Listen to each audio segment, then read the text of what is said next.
Banyak orang yang salah kaprah dalam memahami keris. Banyak orang yang salah kaprah memahami keris, selalu mengidentikan keris itu dengan masalah klinik.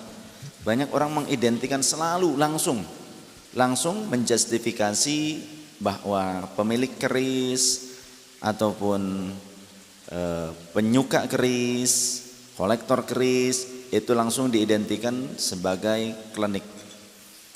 Padahal bagi saya keris merupakan warisan budaya Indonesia yang sudah diakui oleh UNESCO. Keris ini adalah khazanah budaya Nusantara yang sudah diakui oleh UNESCO. Ketika kita mempelajari keris, jangan kita hanya melulu terkurung atau terbelenggu dengan masalah klinik. Karena peruntukan keris ini bukan untuk klinik saja. Manusia bermacam-macam, bahkan asalnya untuk apa? Untuk kebutuhan hidup. Di mana keris ini merupakan senjata untuk bertahan hidup orang-orang tua kita dulu. Yang kita kenal juga selain keris ada senjata yang lain, ada golok, ada pisau. Keris tidak hanya melulu tentang masalah klinik. Bagi saya keris lebih kepada simbol yang memiliki filosofi yang tinggi. Dari keris kita bisa mempelajari tentang keluhuran budaya Nusantara. Bagaimana? Saya ceritakan sedikit ya. Ketika ada orang yang lebih tua memberikan keris kepada yang lebih muda, maka yang lebih tua atau yang lebih tinggi ilmunya memegang kerisnya ini di bagian adab. Jadi mengajarkan adab ternyata.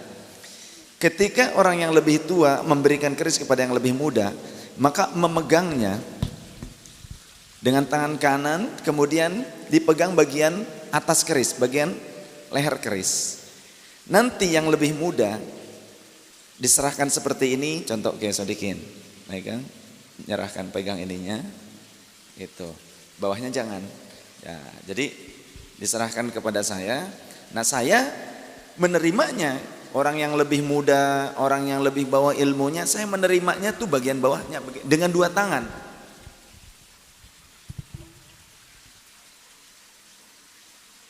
Ini ajaran apa? Adab. Adab. Leluhur kita sudah menjaga tradisi etika, good attitude. Sedemikian ribuan tahun yang lalu, ratusan tahun yang lalu. Ratusan tahun yang lalu. Kita sudah diajarkan tentang etika yang baik, bagaimana unggah-ungguh. Gitu ya kan? Jadi unggah-ungguh ini sangat-sangat terpuji. Seperti Sidoarjo. Di Sidoarjo itu kalau ada orang wafat, di depan rumah ada tanda-tanda bahwa rumah ini sedang berduka, ada yang wafat. Maka ketika rumah itu ada di pinggir jalan, pengendara motor itu akan turun dari motor dan motornya dituntun. Di Sidoarjo. Ketika rumah orang yang meninggal itu di pinggir jalan, sedangkan banyak pengendara jalan melihat ini ada orang yang wafat di rumah tersebut, mereka akan menuntun turun dari motornya jarak beberapa meter melewati rumah tersebut dalam kondisi menuntun motor, rame-rame semua. Karena apa? Menghormati orang yang wafat. Dari mana asalnya? Rasulullah Shallallahu Alaihi Wasallam pernah di hadapan beliau ada satu jenazah yang kemudian Rasulullah berdiri, maka para sahabat pun berdiri. Kemudian jenazah kedua lewat, Rasulullah sedang dalam kondisi duduk. Rasulullah bangun lagi, kata sahabat, ya Rasul, itu adalah jenazah orang kafir. Maka Rasul kemudian berkata, Bukankah dia juga manusia? Masya Allah. Akhlak Rasulullah. Karena visi dan misinya Rasul itu bu'ithu liutammima makarimal akhlak. Aku diutus untuk menyempurnakan akhlak manusia.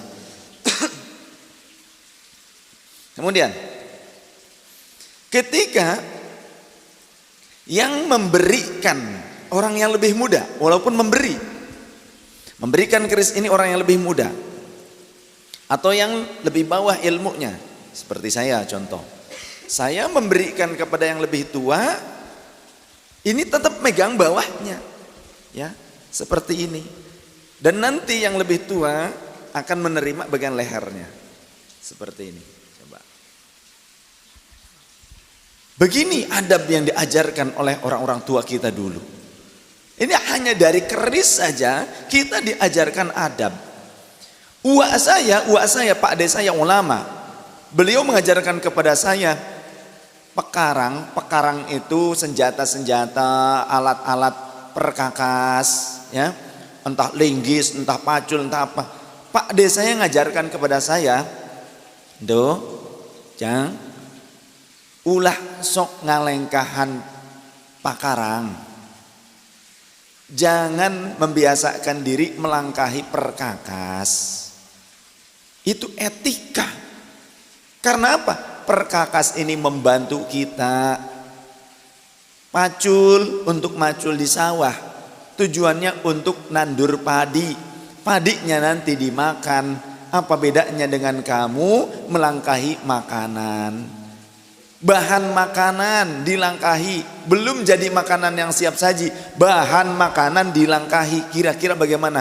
Kita dididik kesopanan, kita diajarkan sopan santun, akhlak, itu dari hal kecil saja. Jadi kalau apa-apa klinik, apa-apa mistik lain sebagainya, otakmu itu yang kurang waras, ya, karena berarti pemahamannya kurang luas. Tahunya itu saja, makanya gampang nyalahin orang lain. Ya. Aneh luar biasa orang yang kadang pengetahuannya sedikit, tapi sering gampang nyalahkan orang lain. Apa-apa musyrik. Apanya yang musyrik? Kalau gitu kita nggak boleh pakai pisau. Kalau gitu kita nggak boleh pakai golok dong. Mbah saya seorang ulama besar, guru Bung Karno, guru Bung Hatta, dan guru dari para ulama. Tubagus Muhammad Mansur, ayah dari nenek saya, wali juga. Menurut para ulama, beliau sudah mencapai maqam aulia Allah. Beliau juga punya guru, yakni ayahnya kakek saya, Said Ahmad Zakaria, mufti di Masjidil Haram, salah satu pengajar di Masjidil Haram, ulama di Masjidil Haram pada masa beliau hidup. Eyang saya itu, Sayyid Ahmad Zakaria itu pernah mengajar sekitar 13 sampai 17 tahun di Masjidil Haram, menjadi mufti Syafi'iyah di Masjidil Haram pada saat beliau hidup. Masa beliau mengajarkan atau mengamalkan kesyirikan? Orang bodoh sekali kalau orang yang menganggap beliau seperti itu. Apik beliau itu luar biasa wiroinya. Eyang dan embah saya, bapaknya kakek saya, bapaknya nenek saya, dua-duanya kemana-mana selalu bawa golok. Sampai sholat pun beliau selalu menyisipkan golok di samping kiri dari pinggangnya. Sampai sekarang goloknya ada di saya. Kemana-mana pakai golok. Sholat sampai sholat bawa golok. Dari mana? Ternyata kalau kita telaah dari sirah nabawiyah, para sahabat pun mereka sering membawa senjata-senjata, belati-belati, pisau-pisau, ya, sampai mereka ketika sholat. Sehingga ada yang menafsirkan pada saat berbedanya posisi tangan pada saat berdiri, ada yang di sini, ada yang agak ke sini, begitu kan, ada yang ke bawah. Itu menurut sebagian ulama karena mereka para sahabat berbeda-beda jenis senjatanya dan posisi penempatannya di bagian pinggang mereka. Tuh, begitu. Ya. Maka coba belajar, belajar dan belajar. Kita kembali ke keris. Kemudian pada saat kita membuka keris, ini pun diajarkan beberapa filosofi. Ketika membuka keris itu ada adabnya. Jadi kepada perkakas saja kita diajarkan adab, apalagi kepada sesama manusia. Dengan hewan ada adabnya, dengan sesama makhluk Allah ada adabnya. Begitu. Bagaimana kita adab terhadap sesama makhluk Allah, dengan hewan ada adab. Dari mana? Hadits Rasul sallallahu alaihi wasallam, beliau memberikan penjelasan.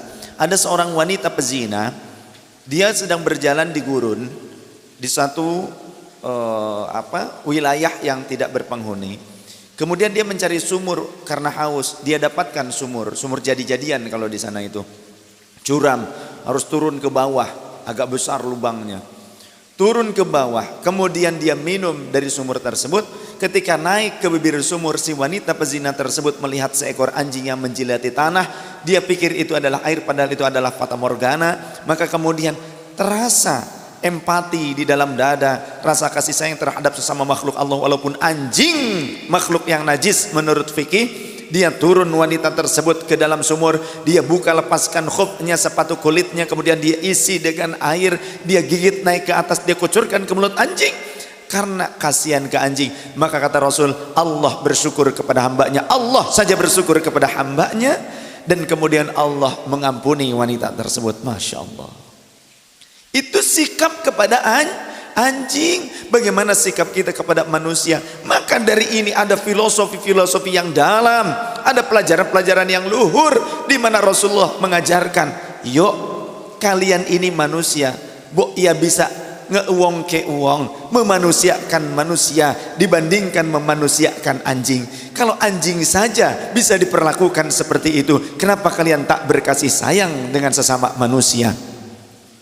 Jadi aneh sekali kalau ada orang berlabelkan asatid, berlabelkan sebagai tokoh masyarakat, berlabelkan sebagai penceramah, tapi ternyata hanya mengajarkan caci maki saja, hanya mengajarkan kedengkian, kebencian, fitnah dan sumpah serapah. Maka aneh sekali. Sedangkan yang dicacinya manusia, apalagi sesama muslim, Tuhannya sama-sama Allah, nabinya, rasulnya sama-sama Nabi Muhammad SAW satu, Qurannya satu, Al-Quranul Karim, kalamullah, Ka'bah sebagai kiblatnya sama, kemudian mengaku sebagai ikhwanul muslimi, itu adalah saudara muslimnya. Tapi kenapa kok selalu membuat fitnah, menebar kebencian? Pantas tidak? Jika ingin dikatakan sebagai pejuangnya Rasulullah, jika akhlaknya demikian, pantas tidak? Maka itu pun hal ini menjadi pecut cambuk untuk saya. Doakan al-fakir, nasihati al-fakir jika salah, jika ada kalimat yang tidak baik, sikap yang tidak bagus, nasihati. Karena saya manusia, al-insan mahallul khata' wan nisyan, tempatnya salah dan lupa, kurang, memiliki kelemahan, ya. Jadi dari keris ini kita bisa mengambil pelajaran-pelajaran etika yang luhur yang diwariskan oleh leluhur kita. Kebudayaan Nusantara ternyata begitu sudah lama sekali, budaya yang cukup purba. Kalau kita melihat dari pakaian-pakaian adat di Indonesia, itu tidak hanya satu. Indonesia tidak hanya satu suku, betul tidak? Eropa satu etnis, tapi dipikul oleh beberapa negara. Afrika satu etnis, dipikul beberapa negara. Kemudian etnis Oriental, Tionghoa, yang sejenisnya, dipikul oleh beberapa negara. Ada Korea, ada Tiongkok, ada Jepang. Asalnya itu satu rumpun. Tapi Indonesia beberapa suku, beberapa banyak bahasa, kebudayaan yang begitu luas dan banyak sekali dipikul oleh satu negara. Berarti ini adalah tugas yang besar bagi seorang pemimpin negeri Indonesia. Siapapun yang jadi pemimpin di negeri kita, entah saat ini atau hari esok yang akan datang, tahun manapun, entah saat kita sudah tiada, kita doakan semoga para pemimpin di negeri kita, siapapun itu yang terpilih dengan sah, dengan ridho Allah Subhanahu wa taala, semua kita doakan agar menjadi pemimpin yang adil, menegakkan keadilan, menjaga kedaulatan NKRI, Negara Kesatuan Republik Indonesia, dan juga menjaga khazanah kekayaan budaya leluhur Indonesia, yang itu semua tentu bukan tugas yang ringan, tapi itu tugas yang berat, terlebih ketika menghadapi orang-orang yang mereka memaksakan kehendak ingin Indonesia hanya satu warna. Tak bisa menerima kenyataan mereka lahir di negeri kita sudah banyak warna di negeri ini, betul. Tapi mereka ingin membuat satu warna di Arab Saudi sekalipun tak bisa menjadi satu warna. Ya, kita melihat satu warna di Makkah dan Madinah, tapi di luar Makkah dan Madinah ada warna yang lain. Bagaimana? Sedangkan dulu zaman Rasul saja di Madinah berbagai warna ada di sana. Maka perlu kebijaksanaan, dan bijaksana hanya bisa dimiliki oleh orang yang luas ilmunya, karena orang bijaksana tak mudah untuk menjustifikasi orang lain, tapi lebih dulu untuk menunjuk pada dada sendiri. Sekarang ada filosofi lainnya dari keris. Ketika kita mencabut keris, maka ada etika yang kita pelajari dari keris, etika luhur. Bagaimana? Diajarkan kita mencabut keris seperti ini, pegang, kemudian berdirikan, pegang ininya, jempol kita menekannya, kemudian keluarkan. Yang dicabut bukan kerisnya, yang dicabut adalah warangkanya. Yang dicabut adalah warangkanya. Kenapa? Kita menghormati susah payahnya orang yang membuat ini, karena keris tidak mudah membuatnya. Ini ada pamor, ada bentuk pamor, guratan-guratan. Ini dihasilkan dari hasil penempaan yang berlipat-lipat, yang berkali-kali. Pamor ini dihasilkan dari penempaan yang berulang-ulang. Maka bajak seperti ini bisa disebut kategori bajak Damascus steel. Hasil dari penempaan yang berulang-ulang. Bukan mudah membuatnya. Ketika kita membakarnya saja, kayu bakarnya, arangnya harus yang bagaimana, itu harus pilihan. Kemudian juga membakarnya panas, menempaknya tenaganya luar biasa. Sudah ditempa, ditempa lagi, dilipat sampai sekitar 100 kali lipatan. Ada yang seperti itu, ada yang sampai 900 kali lipatan. Artinya ini dapat susah payah. Maka menghormati hasil keringat jerih payah orang lain, ini pun ajaran Rasulullah. Bagaimana? Contoh makanan. Rasulullah mengajarkan ketika kalian disediakan makanan dan minuman yang kalian tidak suka, jangan kalian pernah mengejeknya. Tidak usah kalian memakannya, biar orang lainnya akan memakannya. Rasulullah mengajarkan etika yang luar biasa. Ya.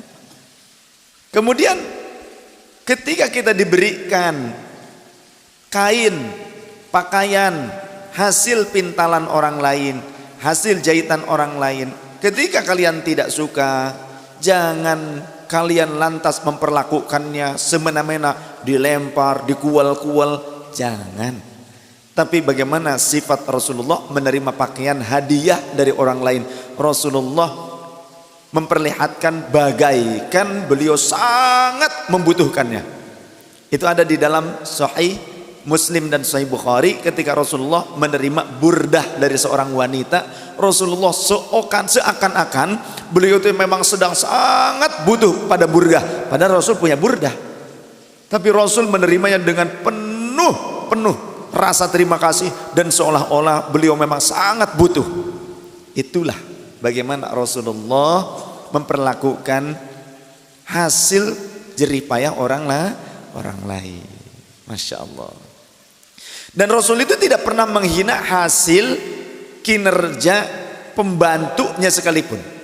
Gak pernah Rasulullah melecehkan hasil kerja pembantunya atau siapapun. Beliau selalu memuji dan menerima hasil dari kerja keras orang lain. Itu ajaran Rasulullah sallallahu alaihi wasallam. Bagaimana lantas jika ternyata kita mencabutnya begini? Maka menurut ajaran etika leluhur kita, menurut kearifan lokal pada saat itu, mencabut senjata dengan cara seperti ini tujuannya ngajak duel. Ngajak duel. Karena apa? Menunjukkan kesombongan. Masya Allah. Sebegitunya ya, petatah petitih orang tua dulu, ajaran etika orang tua dulu. Jadi begini itu seolah-olah ini aja sudah begini, udah gayanya luar biasa ya. Ini menunjukkan secara unggah-ungguh, ini menunjukkan orang yang sok gagah. Bagaimana etika kita diajarkan antara kita dengan orang yang lebih tua, dengan sesama yang satu level umurnya, dengan yang lebih muda. Kemudian bagaimana kita dengan pandita gomo, ulama. Pandita gomo itu istilah bahasa Sanskerta, ulama bahasa Arabnya. Kemudian bagaimana dengan pandita ratu kepada sultan, sikap kita kepada sultan. Maka ketika saya datang ke kesultanan pun, sebelumnya saya sudah bilang ke beberapa sahabat kita, saya akan datang kepada sultan sebagai adik kecil beliau. Begitu, saya akan datang kepada sultan sebagai adik kecil beliau. Ketika sultan diusung di tandu, saya ikut dalam beberapa saat, walaupun hanya sejenak, sebentar menandu beliau, karena saya memposisikan diri sebagai adik kecil beliau. Ini tidak akan bisa dilakukan kecuali kita harus merendahkan hati kita. Kita harus belajar etika, adab. Ini sekelumit tentang filosofi yang kita bisa ambil dari ajaran-ajaran luhur para leluhur kita tentang akhlakul karimah. Faham? Fahim tuh? Semoga kita tidak mudah untuk menjustifikasi orang lain. Kemudian ini sudah diakui oleh UNESCO, ini adalah kekayaan khazanah Nusantara Indonesia. Nah, kalau sekarang selalu dilarang, akhirnya hilang bukti sejarah. Contoh saja, kerisnya Pangeran Diponegoro itu ada di luar negeri. Banyak sekali bukti sejarah para pejuang-pejuang kita, leluhur kita, Pangeran Diponegoro, kemudian yang lainnya, yang ternyata sudah berada di tangan orang-orang asing. Ada di museum di Leiden di Belanda, ada museum di wilayah Eropa lainnya. Apa kita tidak sayang jika ternyata kekayaan budaya kita yang secara agama pun masih bisa dipertahankan, tidak menyalahi aturan selama i'tiqad kita benar. Selama i'tiqad kita benar. Maka saya juga memberikan nasihat kepada para pemilik keris, pemilik warisan-warisan budaya leluhur, agar menata hati, menata akidah, menata keimanan, dijaga jangan sampai keluar dari rule syariatul Islam. Ketika kita adalah orang Islam, silahkan yang di luar Islam monggo dengan keyakinannya, silahkan saja. Tapi saya mengajak kepada saudara-saudara muslim saya, tata hati, tata jiwa.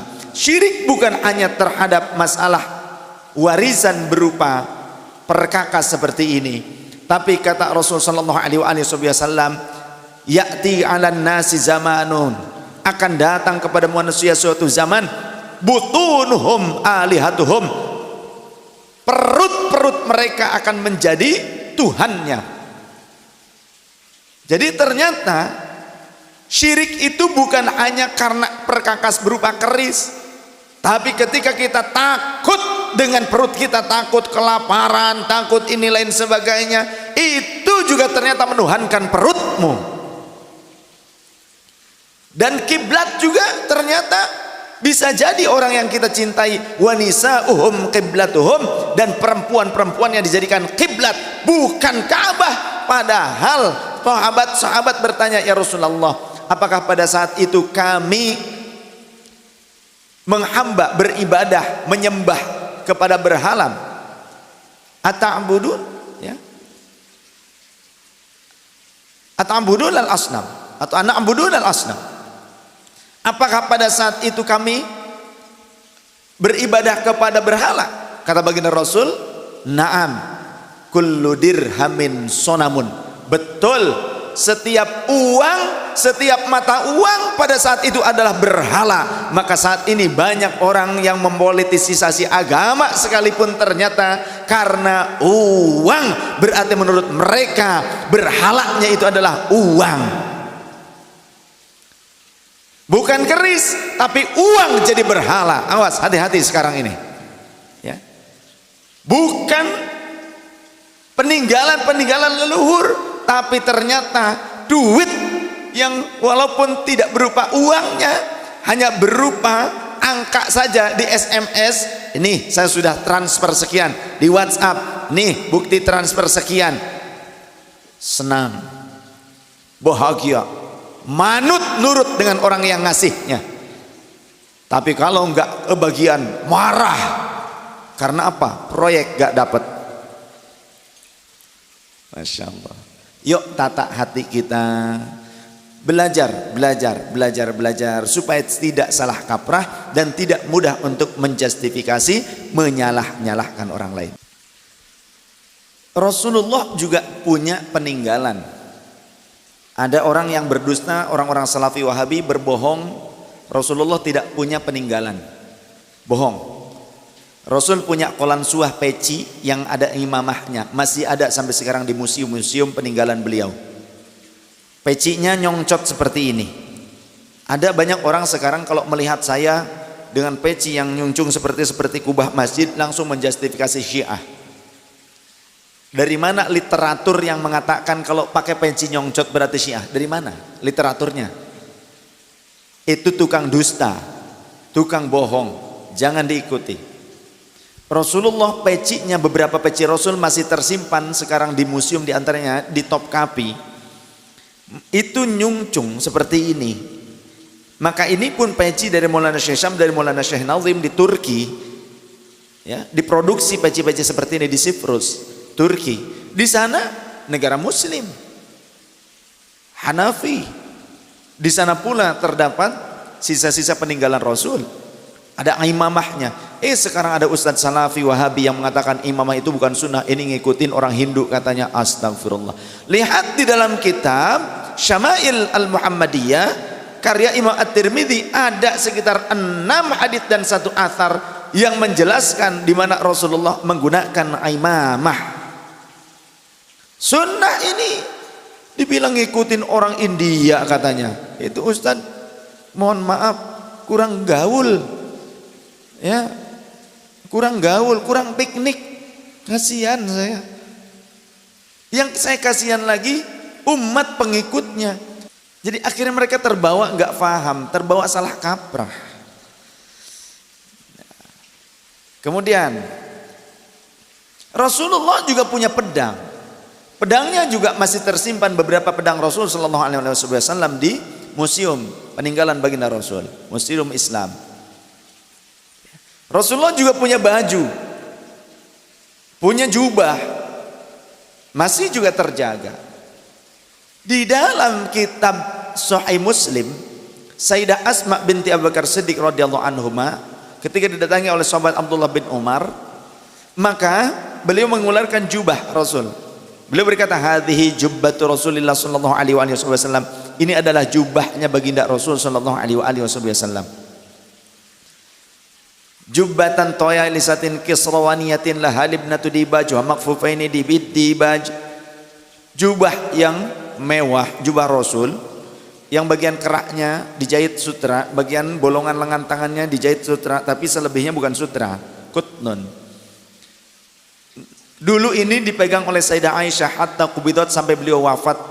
Falamma qubidat qabattuha, tatkala beliau wafat, kini aku yang menyimpannya, adiknya.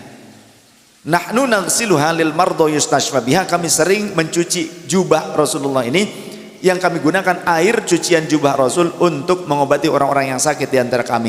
Ini jauh sepeninggal Rasulullah. Jadi warisan pusaka berupa jubah dicuci, bahkan itu mata baruk beristishfa karena peninggalan Rasulullah. Ayo mau bilang syirik bagaimana? Ayo, haditsnya sahih di dalam Sahih Muslim.